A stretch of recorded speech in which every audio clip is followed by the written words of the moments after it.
Good evening everyone and welcome to Gundam News. And the big thing that happened this week was without a doubt the 11th and second to last episode of GQUX. Now, I won't be giving any spoilers here, but I do have to mention that the insert song of the episode was Beyond the Time 2025 version from TM Network.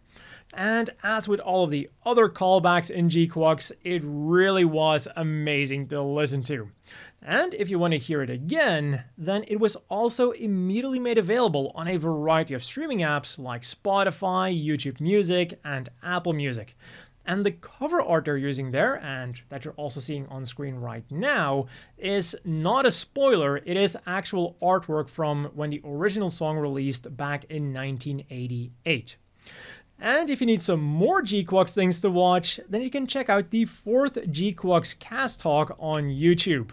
Here, the voice actors for Char, Machu, and Xavier will give their live commentary on the latest episode, so you can watch it again, but together with them.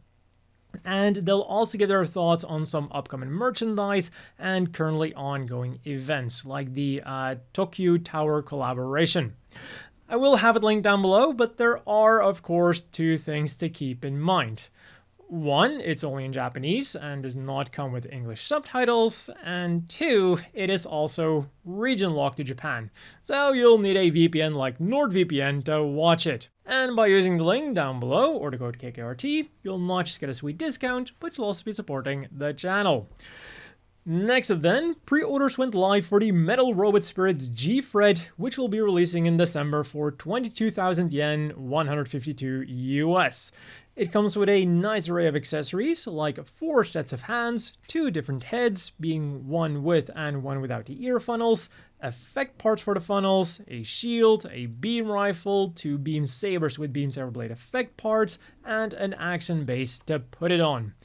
And as is to be expected of a Metal Robot Spirits figure, it uses die-cast parts for the joints to give it some extra heft and stability while posing it. The only downside is that it is a premium Bandai Limited figure.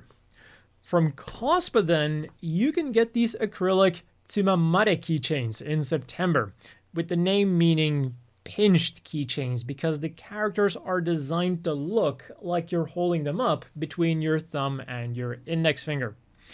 They go for 880 yen each, around 6 US, and the available designs are Machu, Nyan, Shuji, Char, Shalia, the GQUX, and the Red Gundam. And finally, they released the artwork for the third phase of their collaboration with the Shinkansen, which is called Journey with Gundam. It'll begin on July the 8th and will last until August the 28th and will feature the same things as the first 2 phases.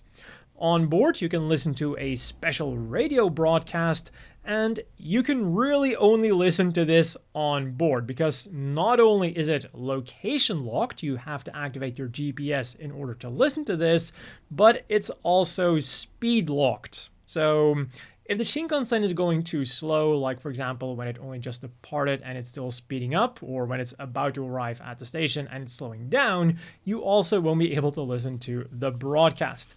And then by listening to that broadcast, you will unlock some freebies as well. You'll get a downloadable wallpaper for your phone, an A4 clear file that you can get at Animate in Umeda or Nagoya, and if you then take in the Shinkansen during 2 or all 3 of the phases, you will also get this special acrylic stand. And of course, you can also get some other cool collectibles. We've got the usual, like acrylic stands, can badges, mini acrylic stands, and an acrylic board, but there's also these cards that are styled like Shinkansen tickets. Meanwhile, on the Gunpla front then, we are getting 2 limited kits at the Gundam base on the 28th. For 2,970 yen, 20 US, there is the high-grade Rising Freedom Gundam Recirculation Color / Neon Yellow. This thing was previously available as an event limited kit, but it has now come to the Gundam base in Japan. So I'm just gonna repeat what I said when this thing was first announced. The yellow on the box looks way better than the yellow of the actual kit. Like, if it was the yellow on the box, I would buy this thing in a heartbeat, but the greenish yellow that it actually is makes it look significantly more... As for the black it uses, that is recycled plastic, also known as EcoPlaw. And then for 3,630 and 25 US, there's the new high-grade Infinite Justice Gundam Type 2 clear color version. As far as I can tell, this thing is identical to the regular release, minus of course the clear colors, but what I find a bit striking is that it's slightly more expensive than the regular release. And in the past, these standard clear color versions have always been the same price as the regular version, as far as I can remember at least. Also, because they expect the Gundam base to be particularly packed on the day these kits are releasing, you can only enter on the 28 with tickets that you have to get through a lottery system. Now, applying for the tickets and actually getting the tickets is free, but you do have to apply for them beforehand. And then just today, Bandai also announced the Premium Bandai Limited Master Grade XS Gundam/S Gundam Task Force Alpha version, which is a recolor of the Master Grade XS Gundam/S Gundam, which was a parts and color variant of the standard Master Grade XS Gundam and separate Master Grade S Gundam, with the new parts and colors of the Deep Striker, meaning a slightly different head, shoulders, chest, and backpack, as well as lead wires for the incomes. Unfortunately for the Task Force Alpha version though, I don't see any new things when comparing it to the standard combo pack, but the price has gone up from 13,200 yen, 91 US, to 16,500 yen, 114 US. This bad boy is scheduled for a July release. And related to the Gunpla news, on July the 18th, the Pearl White and Pearl Gold Gundam Marker X pens will be releasing for 495 yen each, 3 US. And for more figure news, tomorrow pre-orders will go live for the Premium Bandai Limited Robot Spirits Asshimar version anime, marking the first time that we're getting a transformable figure in the line. You can have the Asshimar in mobile suit mode, mobile armor mode, and even in landing mode, or I think as most of us will be calling it, the Gerwalk. But this intricate transformation mechanism might also have something to do with its price, 16,500 yen, 113 US, which is no small price to pay for a Robot Spirits figure. As for the accessories, it comes with a set of landing gear, 4 sets of hands, an action base, and its iconic beam rifle, all of which can be yours in November. On the gaming front then, the big news came to us from the Bandai Card Games livestream, covering a bunch of Bandai's ongoing card games, including of course the Gundam card game. And these were the highlights that they talked about. First up, on October the 25th, the second booster set will be releasing, and Zeta Gundam will be part of it, joining Gundam X, Gundam H, Iron-Blooded Orphans, and GQUX as the new series included with that booster set. And series that will also be included in the set are the OG Gundam, Gundam Wing, Gundam Seed, Unicorn, and Witch from Mercury. Secondly, starting in September, they'll be holding the New Type Challenge 2025 Mission 1, which kinda just sounds like a fancy name for their officially sanctioned tournaments. All participants will get a Mirine command card, the top 8 players will get a Suletta pilot card, and the winner will get an aerial rebuild card. Currently, only the information for Japan is available, but they did confirm that this event, and the cards that you can get from it, will be available in some shape outside of Japan as well. It's just that the information is yet to be unveiled. But not all events will be available outside of Japan though. This Machu and GQUX resource card can currently only be obtained in Japan by buying a New Type Rising booster box and then showing that you have downloaded the Gundam card game teaching app, and they'll also have release events for the first booster box and the first starter decks. At the booster box events, you'll get a Unicorn unit card, a Benager pilot card, and a storage box, while at the starter deck event, you'll get a Strike unit card, a Kira pilot card, and 10 card sleeves that are specifically made for resource cards. I'm assuming that if you use them with any other type of card, they'll spontaneously combust, like a Leo. However, even though the events are described as being Japan only, the fine print does say that the distribution method outside of Japan is yet to be announced. So it sounds like we will get the cards and the items, but just with a different event. So it's kind of like potato, potato, lacus, lacus.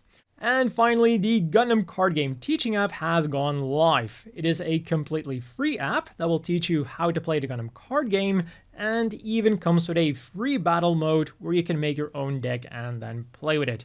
So it kind of reminds me of that old Pokemon Play It CD, except with less freaky 3D characters. They've also got an event where people who download the app can win one of the 4 starter decks, but this is limited to only Japan. In Gundam Battle Operation 2 for the PlayStation then, the G Cannon has joined the fray, while on Steam the RF Gelgook has become available. In UC Engage, Combat Power Augmentation Operations went live, a special operation has gone live, and you can get the UR Christina McKenzie and her UR Alex with Chobham armor from the latest event unit assembly. Next up, in G Generation Eternal, they once again hit number 1 in certain areas, giving players 3,000 diamonds. And to commemorate the release of GQUX's 11th episode, they're giving an additional 300 diamonds, as well as an SSR Xavier Olivetti and SSR GQUX. You can then also get the SSR Katra and Dr. J with Peace Million by completing the Map Event Volume 1, as well as the following UR units from Gacha Pulse. There is the Gundam Dead Scythe Hell Endless Waltz version EX version, with Duo Maxwell also Endless Waltz version, the Build Strike Gundam Full Package EX version with Reiji, and the Supporter Lucrezia 9 with Supersonic Transporter. Plus, new event missions have been added to the Eternal Road, and until June the 30th, unit XP will be boosted by 50% on Zeta Gundam A New Translation and Gundam Wing main stages. And then just today, 4 Squad Season 3 went live in the Arsenal Base arcade game, giving us a bunch of new cards to collect from series like Unicorn, Asray, GQUX, and more. With the flagship cards being Benazer and the Unicorn Awakened, Riddy and the Banshee Norn, Rondo Mina Sahaku and the Asray Gold Frame Amatsu Mina, and Lo and the Asray Red Frame Powered Red. In other news then, the Gundam Seed Freedom Cinema Concert Tour will be touching down in Seoul on July the 12th, with tickets going on sale yesterday. We got some cool new art for the Chayamachi Oshi Festival 2025, featuring the main characters from Wing, Zeta, and Iron-Blooded Orphans, next to the main Love Life characters. And we've also got some news for mass production type Luca. The opening song will be Fragile Night by Ow, and they also released a new 90-second trailer. I will have it linked down below, but this thing is region locked, so again, you will need a VPN. And if you can bypass it, they've also got the first season of mass production type Rico on that website, for free and officially. But of course, again, no subtitles. As for the things you could get this week then. First up, on the 16th, you could get these Bikkura Tamago magnets featuring the Gundam Next Future Pavilion. One package will set you back 550 yen for US and comes with a marine-scented bath bomb, inside of which is one of 6 Gundam Pavilion magnets. And then finally on the 18th, you could get Hiroko Moriguchi's Gundam Song Covers Orchestra album. You could go for the regular edition, which goes for 3,300 yen, 23 US, and only comes with a CD, or you could go for the limited edition for 5,500 yen, 38 US, which also comes with a second CD with instrumental versions on it, a Blu-ray with a music video and making of video of Eternal Wind, and of course a different cover. As for the songs on the main CD, they range from OG Gundam to Gundam Seed, with top favorites like Meguriai from the 3rd Gundam movie, Flying in the Sky from G Gundam, 10 Years After from the 08th MS team, and Find a Way from Gundam Seed. For this week's reading material then, there was the June issue of Big Comic Superior, featuring a Thunderbolt gun tank on the cover and Thunderbolt Chapter 222 on the inside, plus they're also doing a giveaway for these 2 Thunderbolt acrylic stands. And then we got Gundam Sequel Chapter 27 for free online, and I will have that linked down below. For the apparel news then, it was all Strict G this week with 2 new collections. And the first one was the Mobile Suit Gundam American Casual Style with a used look from Strict G Fab. Or, in other words, they're vintage-inspired t-shirts, and for 6,380 yen, 44 US, you can get a blue one with the RX-78-2, a green one with the gun cannon, or a very dark blue or black one with the gun tank. And these have become available in physical Strict G stores on the 14th. Their second collection then was the Strict G Arms Gundam Patch t-shirts, featuring t-shirts with patches on them, featuring either the Xeon emblem or Char's personal emblem. They also go for 6,380 yen a pop, 44 US, and you can choose between 2 Xeon designs on a white or khaki t-shirt, or 2 Char designs on a black t-shirt. And these will become available in physical Strict G stores on the 21st. And that has been all for this week's Gundam news. As always, a big thank you to the Patreon supporters. I hope everyone watching has a great evening, and I'll see you all next week with more Gundam news.